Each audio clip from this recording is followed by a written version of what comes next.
ክቡር ፕሬዝዳንት እስማኤል ኦመር ጌሌ በሶማሌ ክልል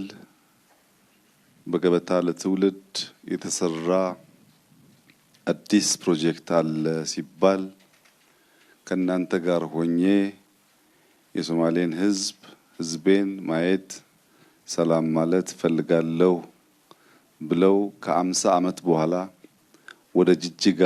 ስለመጡ በራሴና በክልላችን ህዝብ ስም እንኳን ደህና መጡ፣ እንኳን ወደ ቤቱ በሰላም ተመለሱ ማለት ፈልጋለሁ። ሐሰን ሼክ ከ11 ዓመት በኋላ ጅጅጋ ተመልሶ መጥቷል። የመምጣቱ የመመለሱ ዋናው ምክንያት ሶማሌዎች በኬንያም በጅቡቲም በኢትዮጵያም በተለያየ ሀገር ያለን ሰብሰብ ብለን ስለ አንድነት፣ ስለ ፍቅር፣ ስለ ሰላም የምንመክርበት በቤታችሁ ስለመጣችሁ ወንድማችን ኑረዲን በኬንያ ያሉ ወንድሞቻችንን በመወከል ዊሊያም ሩቶን በመወከል እኛ ጋር ተገኝቷል። ስለመጡ እንግዶች ሁሉ ምክንያት የሆነው በሶማሌ ክልል የተሰራው ይህ ፕሮጀክት ነውና ፕሮጀክት ልማት፣ ሰላም የሚያሰባስብ ስለሆነ ሰላማችን ከቀጠለ ከዚህ ቀጠና በላይ ብዙዎች ለመሰብሰብ የሚያስችል እድል ስለሚፈጥር ስለተፈጠረው ሰላምና ልማት የክልሉን አመራር እያደነኩ ስለመጡ እንግዶቻችን ደግሞ እንኳን በደህና ወደ ሀገራችሁ መጣችሁ ማለት ፈልጋለሁ።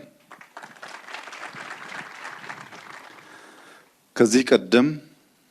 የሶማሌ ክልል የሚታወቀው በግጭት በጦርነት ሲሆን አመራሮች ወደዚህ ከባቢ የሚመጡት ለማስታረቅ፣ ሰላም ለማስከበር ነበር። ዛሬ ግን ሁላችሁም እንዳያችሁት ሰላም ወዳዱ የሶማሌ ህዝብ በክልሉ የተጀመሩ ሰፋፊ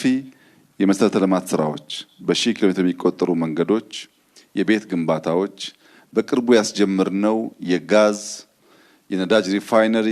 የማዳበሪያ ፕሮጀክት፣ የኤርፖርት ማስፋፊያ ፕሮጀክት፣ አሁን ደግሞ የሸበሌ ሪዞርት በስፋት የሚሰራበት የመኪና መገጣጠሚያ ፋብሪካ ያለበት ክልል ሆኖ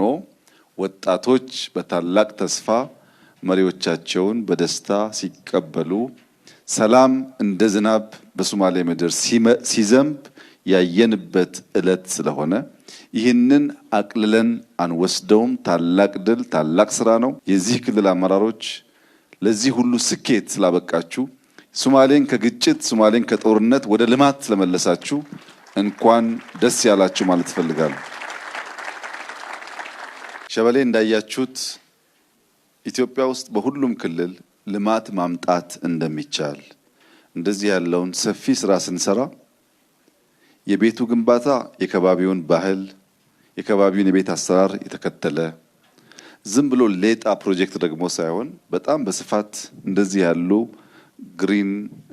ስፔሶች የተፈጠሩበት በሺ የሚቆጠሩ ዛፎች፣ ፍሩቶች የተተከሉበት አብርሃም በላይ በወንጪ ያሳየውን ብቃት በሸበሌ የደገመበት አብርሃም በላይ ከትግራይ ተወልዶ ኦሮሚያን፣ ሶማሌን እየዞረ ለማልማት እድል ያገኘበት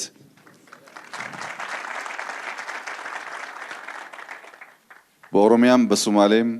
ማንም ሰው ልማት፣ ሰላም፣ ፍቅር ይዞ እስከመጣ ድረስ እንደ ልጅ የመቀበል ባህል መኖሩን በድጋሚ ያረጋገጥንበት ሶማሌዎች የጅቡቲ ወንድሞቻቸውን፣ የኬንያ ወንድሞቻቸውን፣ የሶማሊያ ወንድሞቻቸውን ብቻ ሳይሆን የሰላም ባንዲራ፣ የፍቅር ባንዲራ፣ የልማት ባንዲራ ከያዘ ከየትኛውም ጫፍ ዘር ሳይለዩ እምነት ሳይለዩ መቀበል እንደሚችሉ አብርሃም በላይ ማሳያ ነው።